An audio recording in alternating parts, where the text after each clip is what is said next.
Hello friends, எல்லோருக்கும் வணக்கம். Welcome to young investor channel. ஆக்சுவலாக மார்க்கெட்டை பார்த்துருப்பீங்க. இன்னைக்கு நிஃப்டி வந்து 170 பாயிண்ட்ஸும், சென்செக்ஸ் 500 பாயிண்ட்ஸும் அந்த ரேஞ்சில் நெகட்டிவ் ட்ரெண்டில் தான் ட்ரேட் ஆகிட்டு இருக்கு.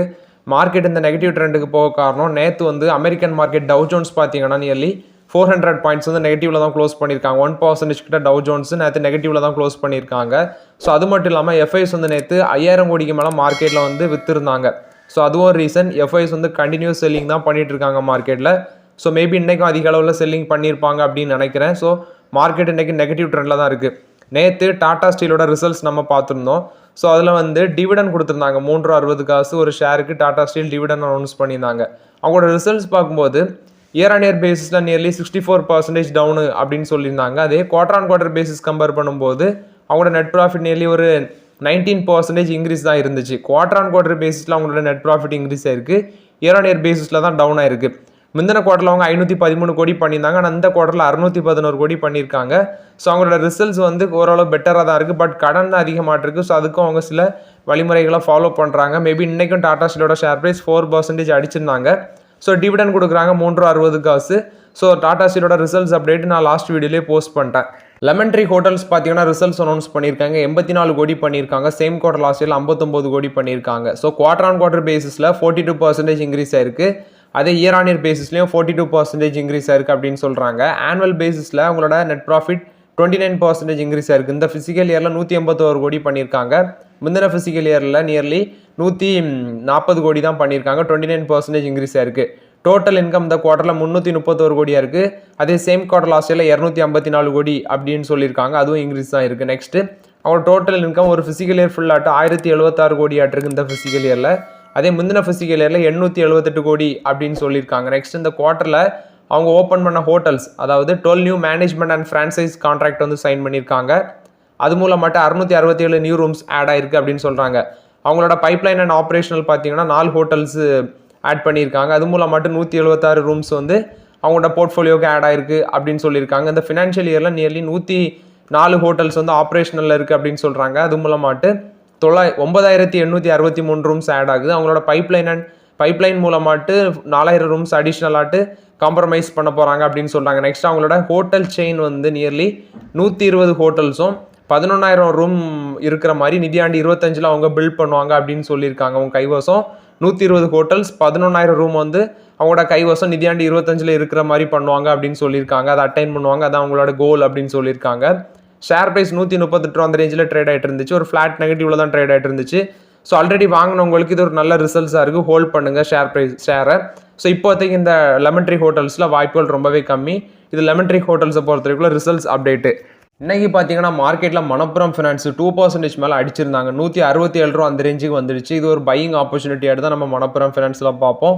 ஸோ இதை வந்து டெஃபினட்டாக நீங்கள் பை பண்ணணும். இன்றைக்கி மணப்புரம் ஃபினான்ஸ் 167 அந்த ரேஞ்சில் இருக்குது. ஸோ நிறைய பேர் பை பண்ணியிருப்பாங்கன்னு நினைக்கிறேன். ஏன்னா இது ஒரு பையிங் ஆப்பர்ச்சுனிட்டி தான். மணப்புரம் ஃபினான்ஸில் 2% கிட்ட அடிச்சிருக்காங்க.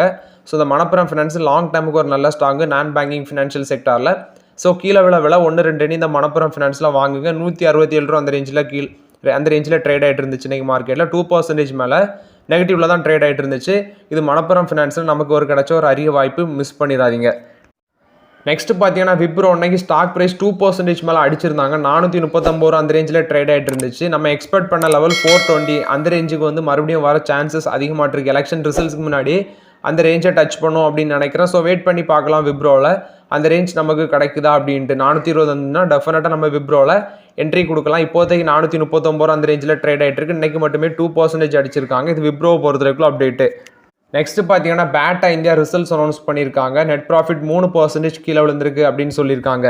நெட் ப்ராஃபிட் 3% கீழே விழுந்திருக்கு. 64 கோடி பண்ணியிருக்காங்க. பட் முந்தின குவார்ட்டரில் 57 கோடி பண்ணியிருந்தாங்க. குவார்டர் ஆன் குவார்டர் பேசிஸில் இன்க்ரீஸ் ஆயிருக்கு.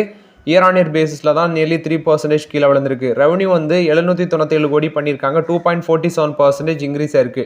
டிவிடன் 12 ரூபா கொடுக்குறாங்க. ஒரு ஷேருக்கு 12 ரூபா கொடுக்குறாங்க. ஸோ அவங்க ஃபேஸ் வேல்யூ வச்சு கம்பேர் பண்ணும்போது 240% வந்து அவங்களோட டிவிடன் கொடுக்குறாங்க. எபிட்டா வந்து 182 கோடியாக இருக்குது. 0.1% க்ரோத் இருக்குது. எபிட்டா மார்ஜின் 22.8% இருக்குது. இயர் ஆன் இயர் பேசிஸில் முந்தின டைமில் வந்து 23.4% இருந்தது. இப்போ 22.8% இருக்குது அப்படின்னு சொல்லியிருக்காங்க. பேட்டரில் கொடுத்த அப்டேட் என்னென்னு பார்த்தீங்கன்னா 1329 கோக்வான் ஃப்ரான்சைஸ் ஸ்டோர் வந்து ஆப்ரேட்டிங் பண்ணிட்டு இருக்காங்க. அது மாதிரி இல்லாமல் அவங்களோட இ-காமர்ஸ் சேல்ஸில் வந்து நல்லா க்ரோத் காமிச்சிருக்காங்க. அவங்களோட ஸ்னீக்கர் கேட்டகரியில் பார்த்தீங்கன்னா sneaker category led by power அந்த செக்மெண்ட்டில் ஸ்னீக்கர் சிடிஓஸ் வந்து பார்த்தீங்கன்னா நியர்லி 698 ஸ்டோர் ஆட்ட அவங்க கைவசம் இருக்குது. ஃப்ளாட்ஸ் இந்த ஃப்ளோட்ஸ் வந்து nearly highest ever quarterly turn over பண்ணியிருக்காங்க அப்படின்னு சொல்லியிருக்காங்க. அதாவது 11 ஃப்ளோட்ஸ் கிசோகோஸ் வந்து ஓப்பன் பண்ணியிருக்காங்க அப்படின்னு சொல்லியிருக்காங்க. ஸோ பேட்டா வந்து நொய்டாலேயும் ஒரு பவர் இபிஓ வந்து ஓப்பன் பண்ணியிருக்காங்க. அது மட்டும் இல்லாமல் இன்னும் 5 ஓப்பன் பண்ணுறதுக்கு பிளான் பண்ணியிருக்காங்க அப்படின்னு சொல்லியிருக்காங்க. ஸோ இது பேட்டா இந்தியா கொடுத்த Q4 results update. Stock price பார்க்கும்போது 1392 ரூபா அந்த ரேஞ்சில் ட்ரேட் ஆகிட்டு இருந்துச்சு. பட் இப்போ ஒரு நெகட்டிவ் ட்ரெண்டுக்கு மாறிடுச்சு. 1372 ரூபா அந்த ரேஞ்சில் ட்ரேட் ஆகிட்டு இருக்கு. பேட்டா இப்போதைக்கு வாங்க முடியுமான்னு சொல்ல முடியாது. இப்போதைக்கு வேண்டாம், கொஞ்சம் வெயிட் பண்ணலாம்.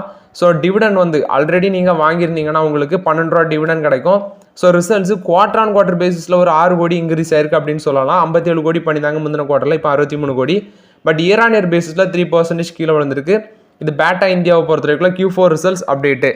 நெக்ஸ்ட் பார்த்தீங்கன்னா கமின்ஸ் இந்தியா ரிசல்ட்ஸ் அனௌன்ஸ் பண்ணியிருக்காங்க. இந்த Q4ல் 50% அவங்களோட net profit year on year பேசிஸில் இன்க்ரீஸ் ஆயிருக்கு. 530 கோடி பண்ணியிருக்காங்க இந்த குவார்டரில். டொமஸ்டிக் அண்ட் இன்டர்நேஷனல் மார்க்கெட்டில் இந்த ப்ராடக்ட்டுக்கு டிமாண்ட் அதிக அளவில் இருக்குது அப்படின்னு சொல்கிறாங்க. டீசல் அண்ட் நேச்சுரல் கேஸோட இன்ஜின் மேக் பண்ணுற கம்பெனி தான் இந்த கமின்ஸ் இந்தியா. இவங்க கொடுத்துருக்க அப்டேட்டில் முந்தின குவார்டரில் இவங்க 498 கோடி ப்ராஃபிட் பண்ணியிருந்தாங்க. ஸோ குவார்டர் ஆன் குவார்டர் பேஸில் இன்க்ரீஸ் ஆயிருக்கு, இயர் ஆன் இயர் பேசிஸில் இன்க்ரீஸ் ஆயிருக்கு. ரெவன்யூ 2319 கோடியாக இருக்குது, 19.9% இன்க்ரீஸ் ஆயிருக்கு அப்படின்னு சொல்லியிருக்காங்க. டிவிடன் அனௌன்ஸ் பண்ணியிருக்காங்க. இன்ட்ரீம் டிவிடெண்ட் 20 ரூபா அனௌன்ஸ் பண்ணியிருக்காங்க. ஆல்ரெடி இவங்க ஒரு 18 ரூபா இன்ட்ரீம் டிவிடெண்ட் கொடுத்துருக்காங்க இந்த February டைமில் அப்படின்னு சொல்லியிருக்காங்க. இப்போ மறுபடியும் ஒரு ஃபைனல் டிவிடெண்ட் 20 ரூபா அனௌன்ஸ் பண்ணியிருக்காங்க. ஷேர் ப்ரைஸ் பார்க்கும்போது நியர்லி 3598 ரூபா அந்த ரேஞ்சில் ட்ரேட் ஆகிட்டு இருந்துச்சு. 6% இன்றைக்கி அந்த ஸ்டாக் ப்ரைஸ் அடிச்சிருக்காங்க. ஸோ நான் அந்த ஸ்டாக் வாங்கினதில்லை. பட் நீங்கள் வாங்கியிருந்தீங்கன்னா உங்களுக்கு 20 ரூபா டிவிடெண்ட் கிடைக்கும். ப்ளஸ் வந்து ஸ்டாக் ப்ரைஸ் இன்றைக்கி 6% அடிச்சிட்டாங்க. ஸோ இது வந்து கமின்ஸ் இந்தியாவை பொறுத்த வரைக்கும் Q4 results update. Net profit quarter on quarter பேஸில் இன்க்ரீஸ் ஆயிருக்கு, இயர் ஆன் இயர் பேஸில் இன்க்ரீஸ் ஆயிருக்கு. 20 ரூபா உங்களுக்கு டிவிடெண்ட் கிடைக்கும். இது கமின்ஸ் இந்தியாவை பொறுத்த வரைக்கும் Q4 ரிசல்ட்ஸ் அப்டேட்டு. நெக்ஸ்ட் பார்த்தீங்கன்னா சவுத் இந்தியன் பேங்க்கு ஷேர் ப்ரைஸ் வந்து லாஸ்ட்டு அதாவது ஆல் டைம் ஹை போனது 38 ரூபா அந்த ரேஞ்ச் வரைக்கும் போச்சு. அதுலேருந்து இறங்கி இப்போ வந்து 26 ரூபா 75 காசு அந்த ரேஞ்சில் ட்ரேட் ஆகிட்டு இருக்கு. இன்றைக்கி 1% மேலே ஸ்டாக் ப்ரைஸ் அடிச்சிருந்தாங்க. ஸோ கொஞ்ச நாள் அந்த ஸ்டாக் ப்ரைஸ் 50 அந்த ரேஞ்சில் இறங்கிட்டு இருக்கு. 1% நெகட்டிவ்ல தான் டெய்லியும் ட்ரேட் ஆகிட்டு இருக்கு இந்த ஸ்டாக். ஸோ இதில் ஒரு கண் வச்சுக்கோங்க. ஸோ ஒரு 25 அதை கிராஸ் பண்ணி கீழே வந்துச்சுன்னா நம்ம இதில் வந்து டெஃபினட்டாக சவுத் இந்தியன் பேங்க் ஒரு லாங் டேர்முக்கு கொஞ்சம் ஸ்டாக் வாங்கி வைக்கலாம் சவுத் இந்தியன் பேங்க்கு. ஸோ இது லாங் டேர்முக்கு நல்ல ஃபண்டமெண்டல் வேல்யூலெஸ் பேங்க் தான். ஸோ இந்த சவுத் இந்தியன் பேங்க்கில் ஒரு சில குவான்டிட்டிகள் வாங்கி போடுங்க 25 கிராஸ் பண்ணி கீழே வந்துச்சுன்னா. அதே மாதிரி தான் இந்த கர்நாடகா பேங்க்கும் அதே மாதிரி தான். அன்றைக்கி 211 ரூபா வந்துடுச்சு. அவங்களோட ரிசல்ட்ஸ் அந்த டைமில் வந்து 221 ரூபா அந்த ரேஞ்சில் இருந்துச்சு. அப்போவே ஸ்லோவாட்டு கன்சிடர் பண்ணுங்க அப்படின்னு சொல்லி இந்த ப்ரைஸ் டு ஏர்னிங்ஸ் வெறும் 5 தான் இருக்குது. ஸோ 211 அந்த ரேஞ்சில் ட்ரேட் ஆகிட்டு இருக்கு. இன்றைக்கும் ஒரு ஃப்ளாட் நெகட்டிவ் அந்த ட்ரெண்டில் தான் ட்ரேட் ஆகிட்டு இருக்கு கர்நாடகா பேங்க். ஸோ இது ஒரு லாங் டேர்முக்கு நல்ல வேல்யூ உள்ள ஸ்டாக்னால இதுலேயே நம்ம வந்து மேபி எனக்கு தெரிஞ்சு கர்நாடகா பேங்க் வந்து இந்த எலெக்ஷன் ரிசல்ட்ஸ்குள்ளே 200 கிராஸ் பண்ணி கீழே போக வாய்ப்பு இருக்குது அப்படின்னு நினைக்கிறேன். ஏன்னா அவங்களோட ரிசல்ட்ஸ் வந்து கொஞ்சம் போராக தான் இருந்து கர்நாடகா பேங்க். ஸோ இது கர்நாடகா பேங்கை பொறுத்த வரைக்கும் அப்டேட். இந்த 2 பேங்க்லேயும் ஒரு கண் வச்சுக்கோங்க. கீழே விளவில் கொஞ்சம் ஸ்டாக் வந்து வாங்கி வச்சுக்கோங்க. நெக்ஸ்ட் பார்த்தீங்கன்னா டாக்டர் ரெட்டி லெபார்ட்ரிஸில் வந்து அப்டேட்டு. டாக்டர் ரெட்டி லெபார்ட்ரிஸோட ரஷ்யனாவும் நவர்டிஸ் ஃபார்மா வந்து கொலாபரேஷனில் வராங்க. ஒரு ஆன்டி டயபெட்டிஸ் ப்ராடக்டை வந்து ரஷ்யாவில் மார்க்கெட் பண்ணுறதுக்கு அப்படின்னு சொல்லியிருக்காங்க. இந்த கேல்வஸ் அண்ட் கேல்வஸ் மெட்டு தான் இதான் அதோட லீடிங் பிராண்டுன்னு சொல்கிறாங்க. இந்த நவர்டிஸ் ஃபார்மாவோட லீடிங் பிராண்ட், நவர்டிஸ் ஃபார்மா எல்எல்சியோட லீடிங் பிராண்டுன்னு சொல்லியிருக்காங்க. ஸோ இந்த கேல்வஸ் அண்ட் கேல்வஸ் மெட்டு பார்த்தீங்கன்னா அங்கே ரஷ்யாவில் ரீட்டைல் மார்க்கெட்டில் அதிக அளவில் சேல்ஸ் ஆகுது அப்படின்னு சொல்கிறாங்க. இதோட சேல்ஸ் வந்து அப்ராக்சிமேட்லி நியர்லி 2530 மில்லியன் அப்படின்னு சொல்லியிருக்காங்க. யூஎஸ் மதிப்பில் $30 மில்லியன் அப்படின்னு சொல்லியிருக்காங்க. ஸோ ரீட்டைல் மார்க்கெட்டில் இதை வந்து சேல்ஸ் பண்ணுறதுக்கும் டிஸ்ட்ரிபியூட் பண்ணுறதுக்காண்டி தான் டாக்டர் ரெட்டி லெபார்ட்ரிஸில் ரஷ்யா ஆமாம். நெக்ஸ்ட்டு இவங்க கேல்வஸ் அண்ட் கேல்வஸ் மெட் ப்ராடக்டோட இவங்க நவர்டிஸ் ஃபார்மா எல்எல்சியும் இந்த பார்ட்னர்ஷிப்பில் வராங்க. இது வந்து டாக்டர் ரெட்டி லெபார்ட்ரிஸில் வந்து பாசிட்டிவ் அப்டேட்டு. இது வந்து கார்டியோ நெக்ஸ்ட் வந்து டயபெட்டிஸ்க்கு யூஸ் பண்ண மருந்து அப்படின்னு சொல்லியிருக்காங்க. நெக்ஸ்ட் ஷேர் ப்ரைஸ் வந்து நியர்லி 2% அடிச்சிருந்தாங்க. 5585 ரூபா அந்த ரேஞ்சில் ட்ரேட் ஆகிட்டு இருந்துச்சு doctor Reddy laboratories. So doctor Reddy லெபார்ட்ரிஸும் லாங் டேர்முக்கு நல்ல வேல்யூ உள்ள ஸ்டாக் தான். ஸோ அதுலேயும் நீங்கள் கன்சிடர் பண்ணலாம். இது டாக்டர் ரெட்டி லெபார்ட்ரிஸை பொறுத்த வரைக்கும் அப்டேட்டு. நெக்ஸ்ட்டு சன் ஃபார்மாவில் வந்து அப்டேட்டு. சன் ஃபார்மாவில் பார்த்தீங்கன்னா யூஎஸ்எஃப்டியை வந்து இன்ஸ்பெக்ஷன் பண்ணியிருந்தாங்க. மே 10லேருந்து மே 17 வரைக்கும் யூஎஸ்எஃப்டியை வந்து இன்ஸ்பெக்ஷன் பண்ணியிருந்தாங்க. அவங்களோட தாகஜ் ஃபெசிலிட்டியில் இன்ஸ்பெக்ஷன் பண்ணியிருந்தாங்க. நியர்லி 4 அப்சர்வேஷன் ஃபார்ம் 483ல் 4 அப்சர்வேஷன் வந்து இஷ்யூ பண்ணிட்டு போயிருக்காங்க சன் ஃபார்மாவுக்கு. ஸோ அதனால தான் இன்றைக்கி சன்ஃபார்மோட ஷேர் வந்து ஒரு 1% அந்த ரேஞ்ச் நெகட்டிவில் ட்ரேட் ஆகிட்டு இருந்துச்சு. 1455 ரூபா அந்த ரேஞ்சில் ட்ரேட் ஆகிட்டு இருந்துச்சு. இது சன் ஃபார்மசிட்டிகல்ஸை பொறுத்த வரைக்கும் அப்டேட்டு. ஷேர் ப்ரைஸ் இன்றைக்கி கீழே உள்ளதுக்கு காரணம், அதாவது அவங்களோட டாகஜ் ஃபெசிலிட்டியில் USFD இன்ஸ்பெக்ஷன் பண்ணிட்டு ஃபார்ம் 483 4 அப்சர்வேஷன் இஷ்யூ பண்ணிட்டு போயிருக்காங்க. இது சன் ஃபார்மா பொறுத்த வரைக்கும் நெகட்டிவ் அப்டேட்டு. நெக்ஸ்ட் பார்த்தீங்கன்னா ஐடிசி. ஆக்சுவலாக ஐடிசியும் இன்னைக்கு வந்து 1% மேலே அடிச்சிருக்காங்க. 423 ரூபா அந்த ரேஞ்சில் ட்ரேட் ஆகிட்டு இருக்கு. ஸோ ஐடிசிலையும் நம்ம ஒரு கண் வச்சுக்கலாம். நான் சொல்லியிருந்தேன் 400 அந்த ரேஞ்ச் வந்துச்சுன்னா ஐடிசியில் டெஃபினட்டாக கன்சிடர் பண்ணலாம் அப்படின்னு சொல்லி. ஸோ பட் ஐடிசி வந்து 423 வந்திருக்கு. ஸோ இந்த ரேஞ்சில் கூட நம்ம 1-2 நீ பிக் பண்ணலாம் ஐடிசியில். ஸோ இது ஐடிசி நமக்கு கொடுத்த வாய்ப்பு தான் அன்னைக்கு. ஐடிசி நெக்ஸ்ட் வந்து விப்ரோ இப்போ வேண்டாம், Manappuram finance, next Kotak Mahindra bank, இந்த 3 ஸ்டாக்குமே இன்றைக்கி ஒரு வாய்ப்பு கொடுத்தது தான் இன்றைக்கி இறங்குனது. ஸோ இந்த 3 ஸ்டாக்லேயுமே கண் வச்சுருக்கோங்க. ப்ளஸ் சவுத் இந்தியன் பேங்க்கும் கர்நாடகா பேங்க்லையும் ஒரு கண் வச்சுக்கோங்க. இதுதான் இன்றைக்குள்ள ஸ்டாக் வந்து இறங்கி நமக்கு வாங்குறதுக்கு ஒரு வாய்ப்பு கொடுத்த ஸ்டாக்ஸ் எல்லாமே. நெக்ஸ்ட்டு பார்த்தீங்கன்னா அல்கம் லெபார்டரிஸ் நேற்று ரிசல்ட்ஸ் அனௌன்ஸ் பண்ணியிருந்தாங்க. நெட் ப்ராஃபிட் பார்த்தீங்கன்னா 313% இன்க்ரீஸ் ஆயிருக்கு. 293 கோடி பண்ணியிருக்காங்க. 293 கோடி பண்ணியிருக்காங்க. பட் சேம் குவார்டர் லாஸ்ட் இயரில் 70 கோடி பண்ணியிருக்காங்க. இயர் ஆன் இயர் பேசிஸில் 313% இன்க்ரீஸ் ஆயிருக்கு. ஆனாலும் இன்னைக்கு ஏன் ஸ்டாக் ப்ரைஸ் 6% அடிச்சாங்கன்னு நீங்கள் கேட்பீங்க. ஏன்னா அவங்க முந்தின குவார்டரில் வந்து 594 கோடி பண்ணியிருக்காங்க. ஸோ குவார்டர் ஆன் குவார்டர் பேசிஸில் நியர்லி இது நெட் ப்ராஃபிட் எவ்வளோத்துக்கு பாதி கீழே விழுந்திருக்கு. அதனால தான் இன்னைக்கு ஸ்டாக் ப்ரைஸ் 6% அடிச்சிருக்காங்க. ரெவன்யூ வந்து 2935 கோடி பண்ணியிருக்காங்க. 1.1% இன்க்ரீஸ் ஆயிருக்கு. சேம் குவார்டர் லாஸ்ட்டில் 2902 கோடி பண்ணியிருக்காங்க. எபிட்டா பார்த்தீங்கன்னா 13.8% க்ரோத் காமிச்சிருக்கு. 402 கோடியாக இருக்குது. எபிட்டா மார்ஜின் 14% இருக்குது அப்படின்னு சொல்லியிருக்காங்க. அவங்களோட யூஎஸ் பிஸ்னஸ் மூலமாட்டு வந்த ரெவன்யூ 75 மில்லியனாக இருக்குது அப்படின்னு சொல்லியிருக்காங்க. ஃபுல் ஃபினான்ஷியல் இயரில் அவங்களோட நெட் ப்ராஃபிட் 82.4% இன்க்ரீஸ் ஆயிருக்கு. 1795 கோடி பண்ணியிருக்காங்க. அதே போன வருஷத்தில் ரெவன்யூ ஃப்ரம் ஆப்ரேஷன் ஒரு வருஷம் ஃபுல்லாக 9.1% இன்க்ரீஸ் ஆயிருக்கு. 12662 கோடி இந்த வருஷத்தில் பண்ணியிருக்காங்க அப்படின்னு சொல்லியிருக்காங்க. ஒரு டிவிடெண்டும் கொடுக்குறாங்க. 5 ரூபா ஒரு ஷேருக்கு ஃபைனல் டிவிடெண்ட் அனௌன்ஸ் பண்ணியிருக்காங்க. ஃபேஸ் வேல்யூ 2 ரூபா வச்சு ஃபைனல் டிவிடெண்ட் அனௌன்ஸ் பண்ணியிருக்காங்க. ரிசர்ச் அண்ட் டெவலப்மெண்ட்டுக்கு அவங்க ஒதுக்குனது 522 கோடி ஒதுக்கியிருக்காங்க. அவங்களோட டோட்டல் ரெவன்யூவில் 4.1% இதுக்கு ஸ்பெண்ட் பண்ணியிருக்காங்க அப்படின்னு சொல்லியிருக்காங்க அல்கம் அண்ட் லெபார்டரிஸ். நேற்று ஸ்டாக் ப்ரைஸ் பார்த்தீங்கன்னா 5228 ரூபா அந்த ரேஞ்சில் க்ளோஸ் பண்ணியிருந்தாங்க. பட் இன்னைக்கு வந்து 6% மேலே அடிச்சிருக்காங்க. 4930 ரூபா அந்த ரேஞ்சில் க்ளோஸ் பண்ணியிருக்காங்க. ஸோ இது அல்கம் லெபார்டரிஸை பொறுத்த வரைக்கும் Q4 ரிசல்ட்ஸ் அப்டேட்டு. யாரெல்லாம் வச்சிருக்கீங்களோ ஹோல்ட் பண்ணுங்கள். இப்போ புதுசாக யாருமே இன்வெஸ்ட்மெண்ட் பண்ண வேண்டாம். இன்னைக்கு அடித்ததுக்கு காரணம் அவங்களோட ரிசல்ட்ஸ் வந்து குவார்டர் ஆன் குவார்டர் பேசிஸில் பாதி டவுன் ஆயிருக்கு. அதனால தான் 6% அடிச்சிருக்காங்க.